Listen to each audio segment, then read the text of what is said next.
À 7, l'approche de la rentrée fait naître une agitation particulière, faite de préparatifs ordinaires et de tensions beaucoup moins anodines. Alors que chacun tente de reprendre ses habitudes, Daniel découvre rapidement que son arrivée au lycée ne passera pas inaperçue. Marguerite vient le chercher en voiture, mais il constate avec surprise que Benny est déjà installé à bord, puisque sa fille a accepté de le déposer sur le chemin. Daniel comprend aussitôt que ce détour risque de compromettre son arrivée à l'heure. Peu disposé à commencer sa journée avec du retard, il suggère alors à Benny de terminer le trajet à pied. Pourtant, cette solution ne le rassure pas davantage. L'idée de se présenter en retard dans son nouvel établissement l'irrite suffisamment pour qu'il renonce finalement à la voiture et préfère prendre le bus. Marguerite, de son côté, arrive au lycée avant son père et ne tarde pas à imaginer une petite vengeance. Avec un amusement qu'elle peine à dissimuler, elle demande à Erika de faire croire à Daniel qu'il est arrivé après tout le monde. La proviseure accepte de jouer le jeu, offrant ainsi à Marguerite l'occasion de voir son père perdre, pour quelques instants, son assurance habituelle. Lorsque Daniel finit par franchir les portes de l'établissement, Erika adopte immédiatement un ton sévère. Elle lui annonce qu'il est le dernier et lui fait comprendre qu'un tel retard ne devra jamais se reproduire. Pris au dépourvu, Daniel cherche aussitôt à se justifier, évoquant des travaux sur la ligne. Face à son inquiétude sincère, Marguerite savoure silencieusement le succès de son piège. Mais derrière cette plaisanterie familiale se dessine déjà une confrontation beaucoup plus sérieuse. Lors du briefing organisé avec les enseignants avant la rentrée, Erika expose les projets prévus pour l'année. Daniel, qui ne semble guère disposé à retenir ses opinions, réagit vivement lorsqu'il entend parler d'un voyage scolaire à Prague. Pour lui, l'établissement doit rester concentré sur sa mission première, celle de transmettre des connaissances. Il ne prend d'ailleurs aucune précaution pour exprimer son désaccord. Avec cette franchise abrupte qui commence déjà à le caractériser, Daniel lance que le lycée n'est pas une agence de voyage. La remarque tombe au milieu de la réunion comme une provocation. Erika, elle, ne se laisse nullement déstabiliser. Derrière son calme se devine une volonté très nette de lui faire comprendre que son autorité ne se discute pas aussi facilement. C'est alors qu'Erika retourne la situation contre lui avec une efficacité presque ironique. Puisque Daniel semble avoir tant de choses à dire sur le voyage à Prague, elle décide de le désigner comme accompagnateur. La réponse du professeur fuse aussitôt, il préférerait encore demander sa mutation. L'échange, à peine voilé derrière l'humour, révèle une incompatibilité qui risque de compliquer sérieusement leur collaboration. Aucun des deux ne paraît prêt à céder du terrain.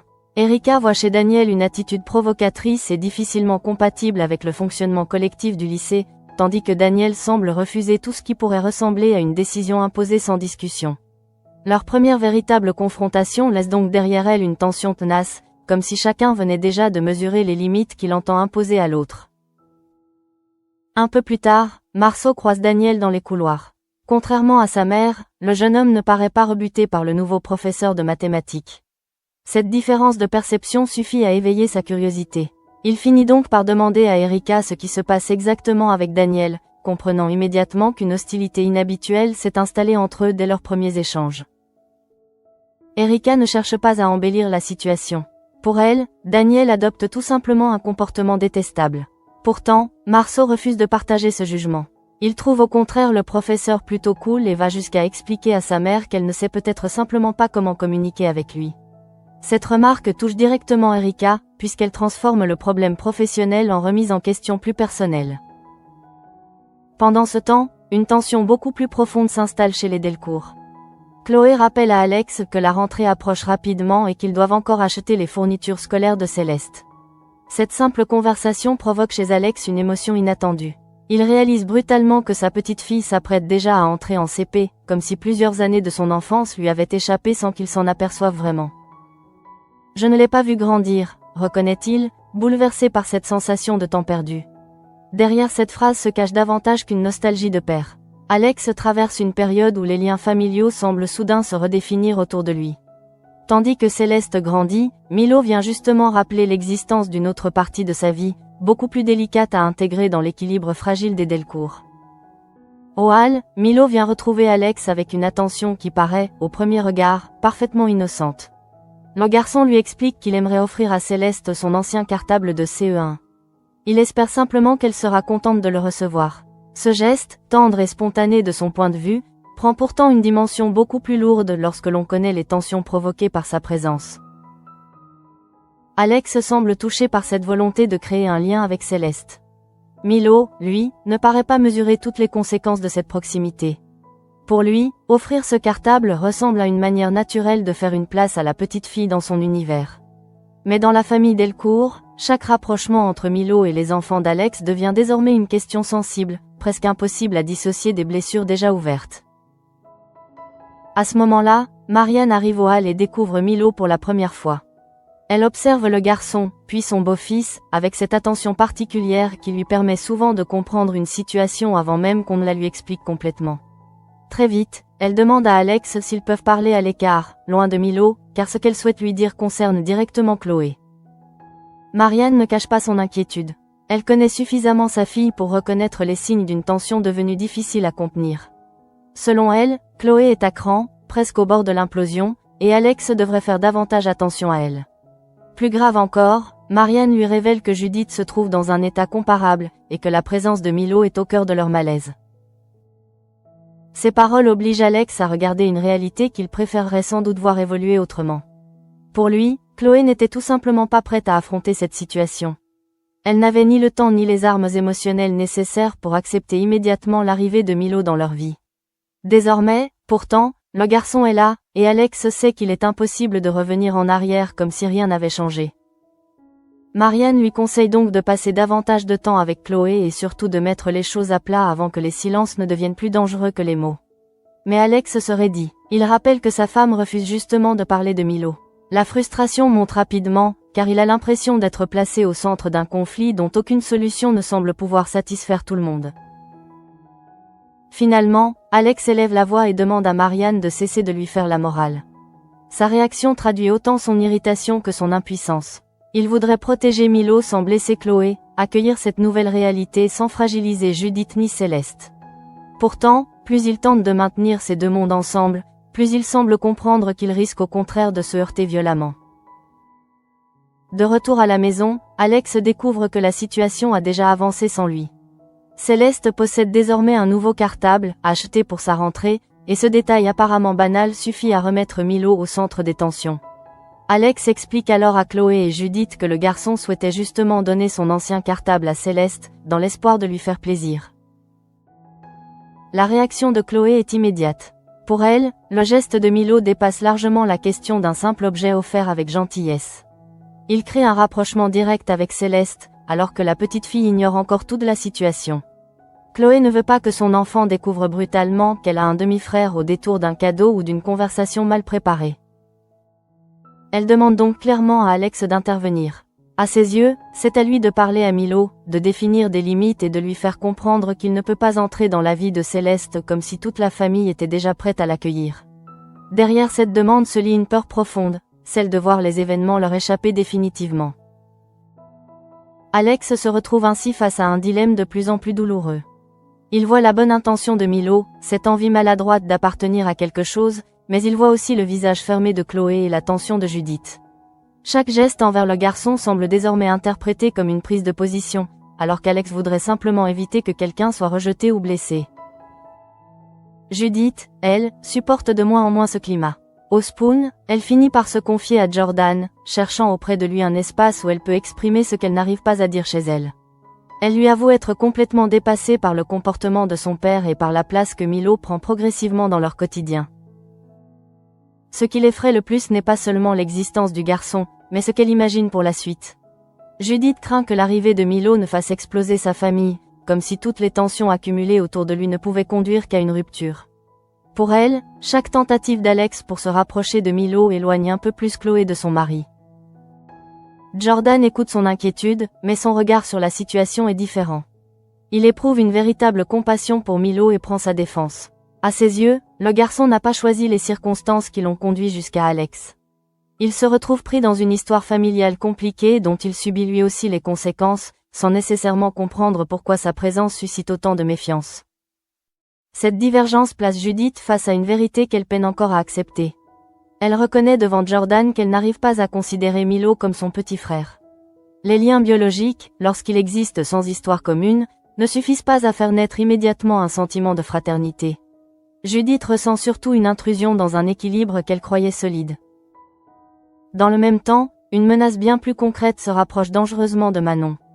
Au commissariat, Aurore et Martin reprennent les éléments de l'enquête qui secouent depuis plusieurs jours leurs équipes. Les indices finissent par modifier leur lecture de l'affaire. Nordine n'est vraisemblablement pas impliqué dans les attaques. Il figure au contraire parmi les victimes, au même titre que Sarah et Gabriel. Cette conclusion change profondément la situation. Jusque-là, l'ADN de Nordine retrouvé dans l'enquête pouvait faire peser sur lui un doute inquiétant. Désormais, Aurore et Martin comprennent que quelqu'un utilise délibérément des éléments liés au jeune policier, comme si le véritable responsable cherchait à brouiller les pistes ou à entraîner ses cibles dans un piège soigneusement préparé. C'est également le moment choisi par Damien pour revenir de vacances. À peine arrivé, il est plongé dans cette affaire particulièrement complexe. Aurore et Martin le mettent rapidement au courant des attaques, des indices découverts et des interrogations persistantes. Damien retrouve donc un commissariat sous tension, loin du retour tranquille qu'il aurait pu imaginer après quelques jours d'absence. Pendant que les enquêteurs tentent de comprendre le mécanisme de cette série d'agressions, Sophia arrive avec un colis destiné à Manon.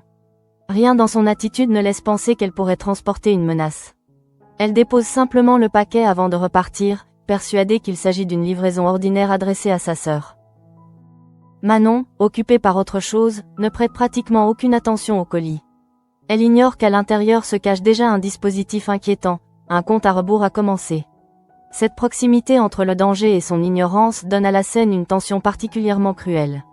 La menace est littéralement entrée chez elle sans provoquer la moindre alerte. Au commissariat, Aurore sollicite Damien pour avancer sur l'enquête, mais celui-ci lui répond avec une agressivité inhabituelle. Surprise par ce ton, elle lui demande franchement s'il est de mauvaise humeur depuis le matin. Damien finit par laisser éclater la frustration qu'il gardait depuis son retour, révélant que son irritation n'est pas directement liée à l'affaire actuelle.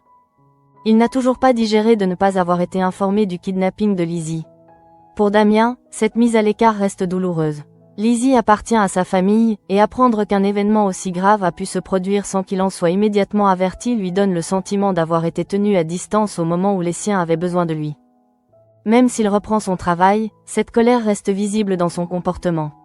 Aurore comprend qu'elle ne fait pas seulement face à un collègue contrarié, mais à un homme encore marqué par la peur rétrospective de ce qui aurait pu arriver à Lizzie. Dans une enquête déjà chargée émotionnellement, Damien revient donc avec ses propres blessures, qu'il peine à laisser à la porte du commissariat. À quelques mètres de là, Nordine analyse de nouveau les résultats concernant son ADN.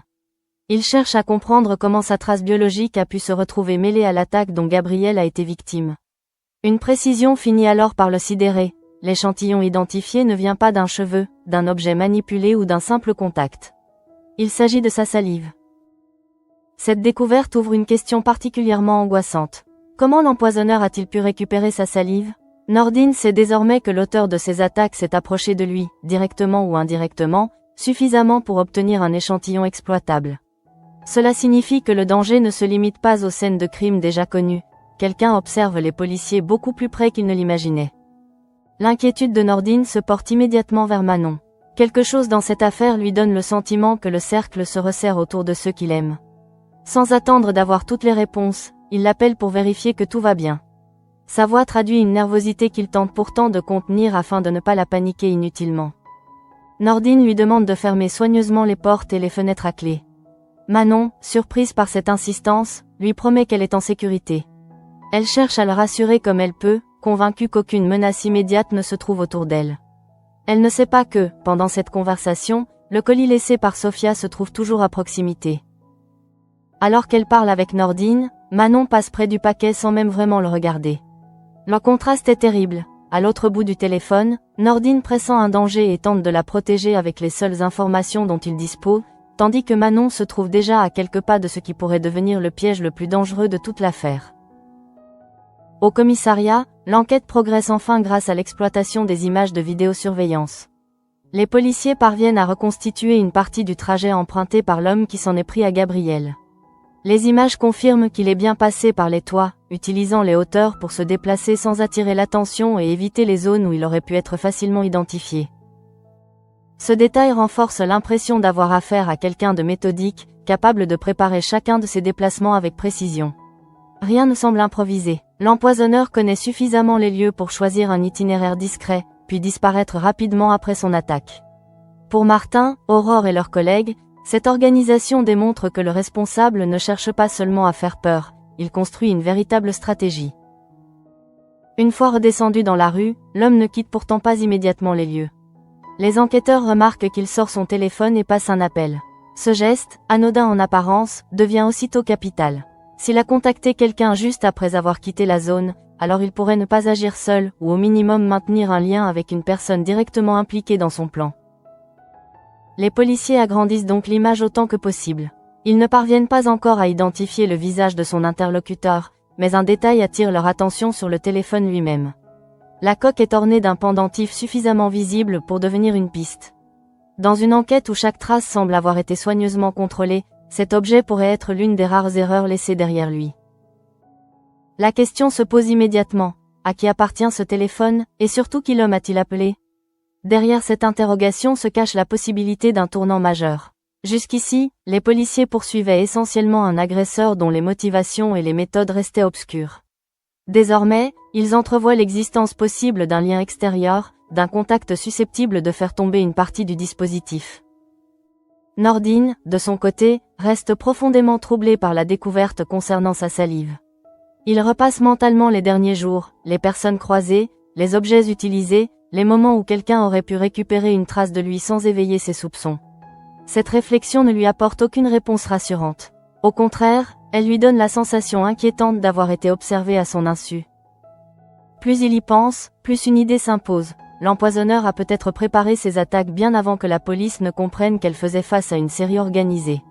Si quelqu'un a pu récupérer son ADN discrètement, alors rien ne garantit que les autres victimes aient été choisies au dernier moment. Sarah, Gabriel et lui pourraient n'être que les éléments successifs d'un plan beaucoup plus ancien. Cette hypothèse rend son appel à Manon encore plus lourd de sens. Même après l'avoir entendu lui assurer qu'elle allait bien, Nordine ne parvient pas vraiment à se détendre.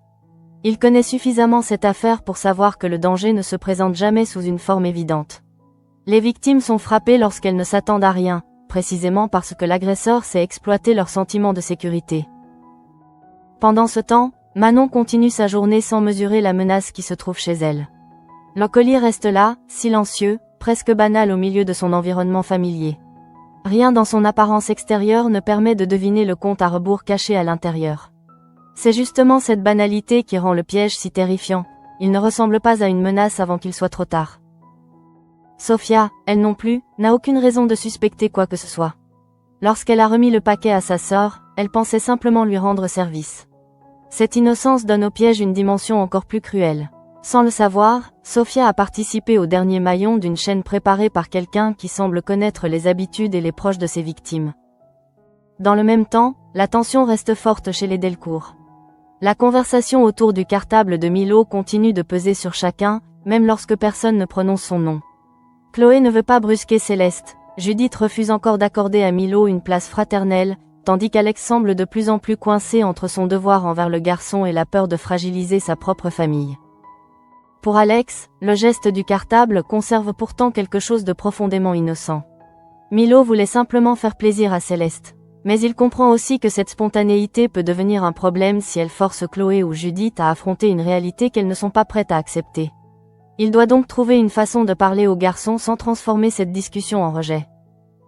La position de Chloé est tout aussi difficile. Son refus n'est pas seulement dirigé contre Milo. Il vient surtout de la sensation de perdre le contrôle sur ce qui arrive à sa famille. Elle voit Alex se rapprocher du garçon, Milo tenter de créer un lien avec Céleste, Judith souffrir en silence, et elle craint qu'un équilibre construit pendant des années ne se défasse sous ses yeux. Judith porte une angoisse semblable, mais elle l'exprime autrement. Avec Jordan, elle a reconnu ce qu'elle n'osait peut-être pas formuler devant ses parents. Elle ne ressent pas ce lien de sœur que tout le monde semble attendre d'elle. Ce constat la culpabilise autant qu'il la protège. Accepter Milo signifierait reconnaître une nouvelle configuration familiale qu'elle n'a jamais demandée. Jordan, par sa compassion envers le garçon, introduit une nuance que Judith n'arrive pas encore à accueillir. Il ne nie pas la souffrance de la jeune femme, mais il refuse de considérer Milo comme le responsable du bouleversement. Pour lui, le garçon subit lui aussi une situation qui le dépasse. Cette différence de point de vue pourrait obliger Judith à regarder autrement celui qu'elle perçoit aujourd'hui comme une menace. À la fin de la journée, au commissariat, une nouvelle énigme vient bouleverser les enquêteurs. Ils découvrent un dessin représentant un voilier avec 6 pêcheurs.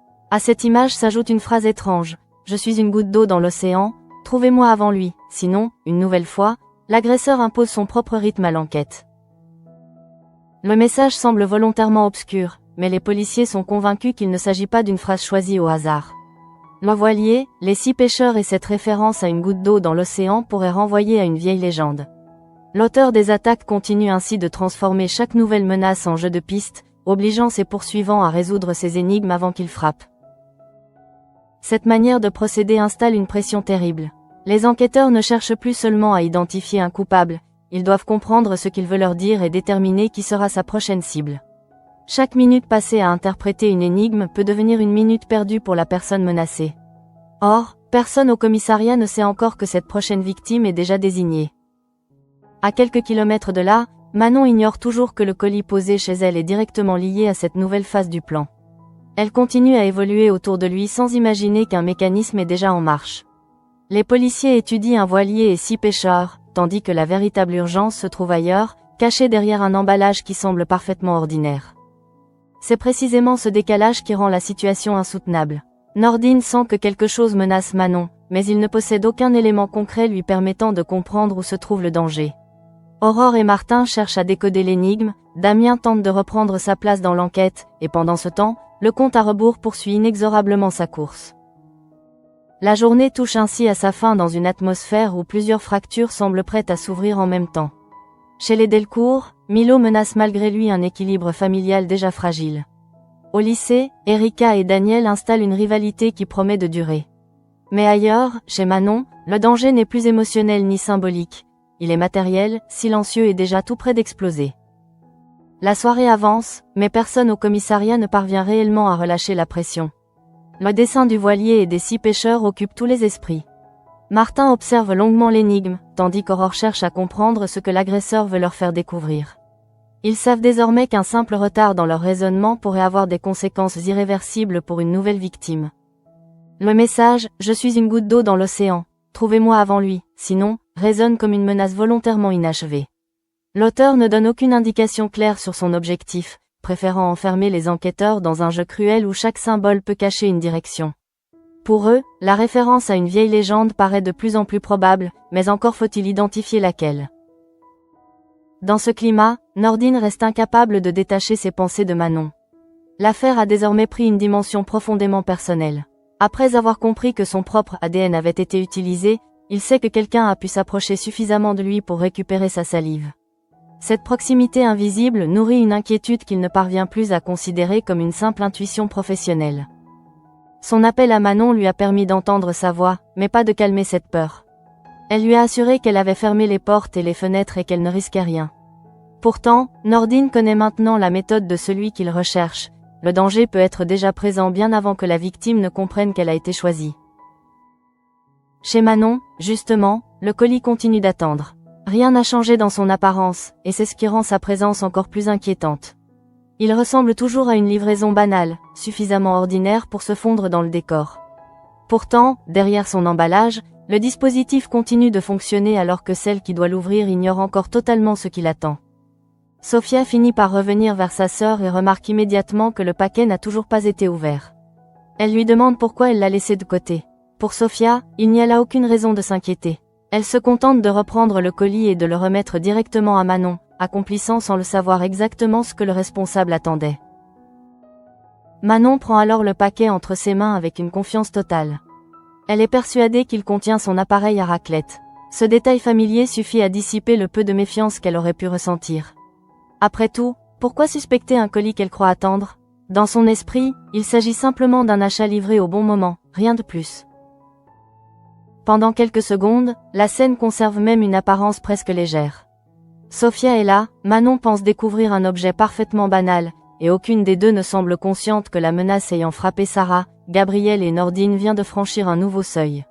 Cette fois, l'agresseur ne cherche plus à empoisonner ou à manipuler des preuves, il place directement Manon face à la mort.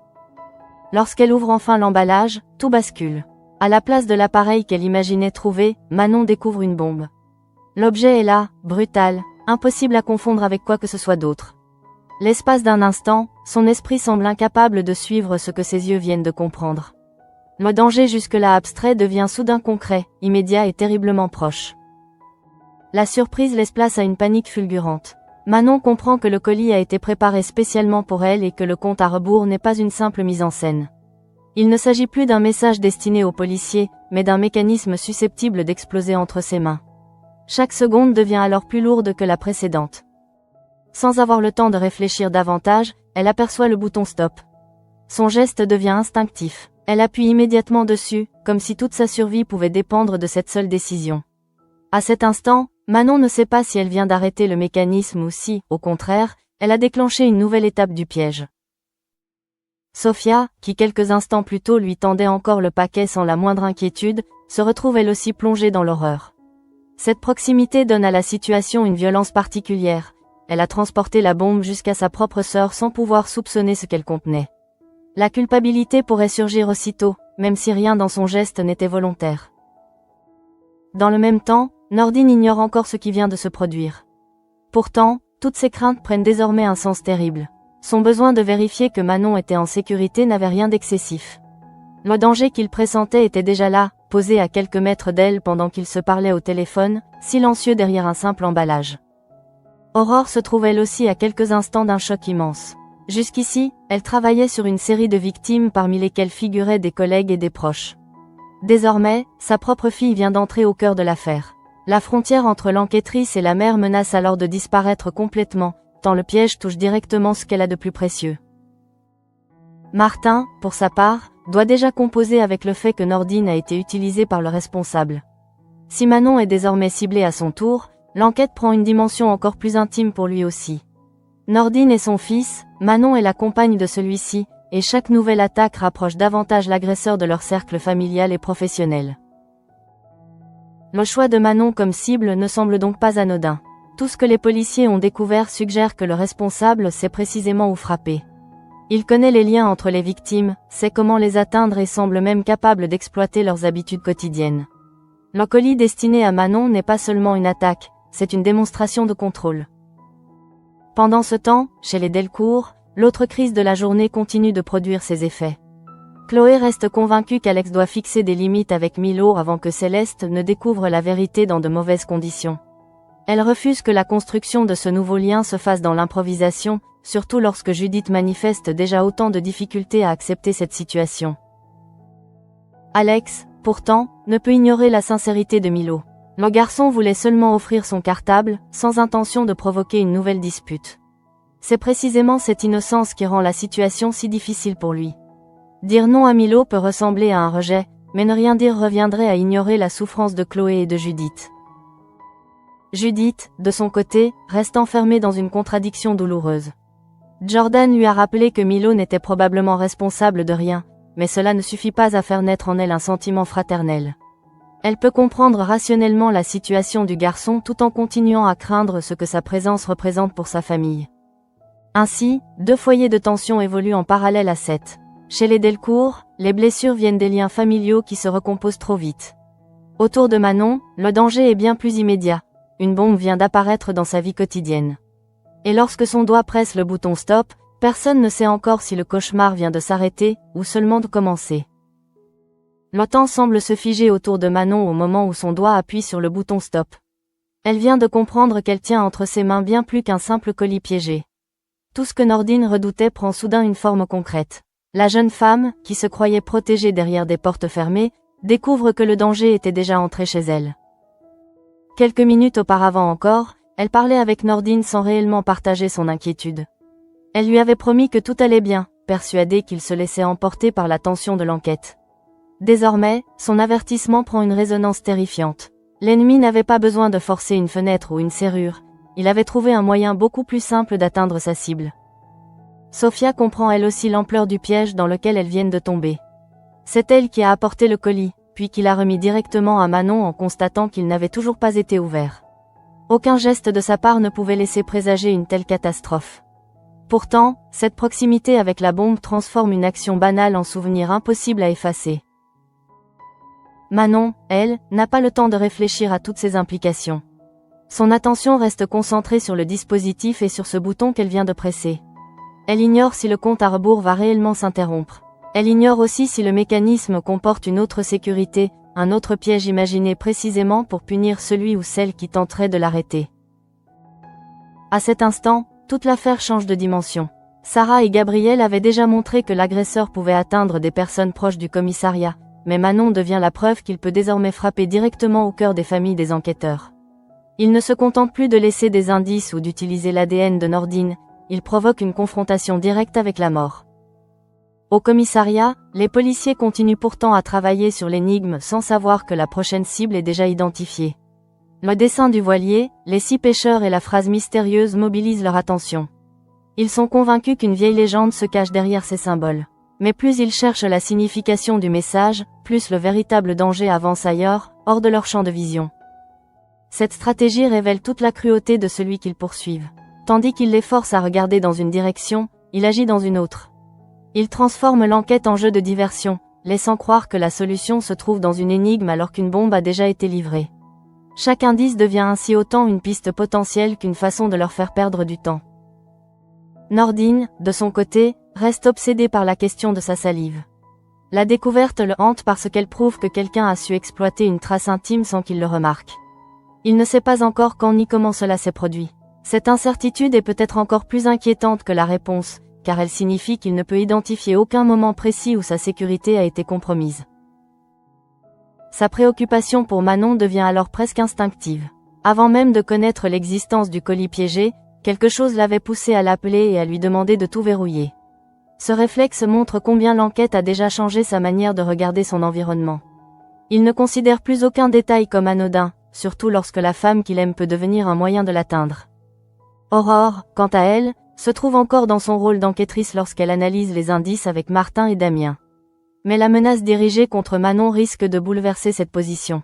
Jusqu'à présent, elle pouvait s'appuyer sur son expérience professionnelle pour garder une certaine distance. Dès que sa fille devient la cible directe, cette distance menace de voler en éclats. Martin partage une inquiétude différente mais tout aussi forte. Son fils a déjà été manipulé par le responsable, son ADN ayant été utilisé dans l'attaque contre Gabriel. Si Manon est maintenant visée, l'agresseur touche Nordine par 2 chemins en même temps, en faisant de lui un élément de l'enquête et en mettant en danger la personne qui compte le plus pour lui. Damien, malgré la colère qu'il porte encore concernant Lizzie, doit lui aussi rester pleinement concentré. Son retour au commissariat s'est fait dans un contexte particulièrement lourd. Il n'a pas encore digéré d'avoir été tenu à l'écart pendant le kidnapping, mais l'urgence de cette nouvelle affaire lui impose déjà de mettre sa frustration de côté pour participer à une enquête qui devient chaque heure plus dangereuse. Pendant ce temps, les tensions familiales chez les Delcourt ne trouvent aucune véritable solution. L'encartable de Milo n'était qu'un objet, mais il a révélé tout ce que la famille n'arrive pas encore à affronter. Chloé veut protéger Céleste d'une révélation trop brutale, Judith craint de voir son foyer éclater, et Alex refuse d'abandonner un garçon qui cherche visiblement une place auprès de lui. Le problème est d'autant plus difficile qu'aucun des sentiments exprimés n'est totalement illégitime. Chloé ne veut pas que Céleste découvre l'existence de Milo sans préparation. Judith ne peut pas forcer un lien fraternel qu'elle ne ressent pas encore. Alex, de son côté, voit un enfant qui tente de se rapprocher de sa famille et ne peut se résoudre à lui fermer brutalement la porte. Jordan apporte une autre lecture lorsqu'il défend Milo devant Judith. Son regard extérieur lui permet de voir le garçon non comme une menace, mais comme quelqu'un qui subit lui aussi les conséquences d'une histoire familiale complexe.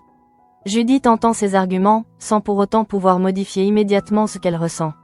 Entre comprendre une situation et l'accepter émotionnellement, il existe parfois une distance immense. Au lycée, une autre forme de conflit s'installe déjà entre Erika et Daniel.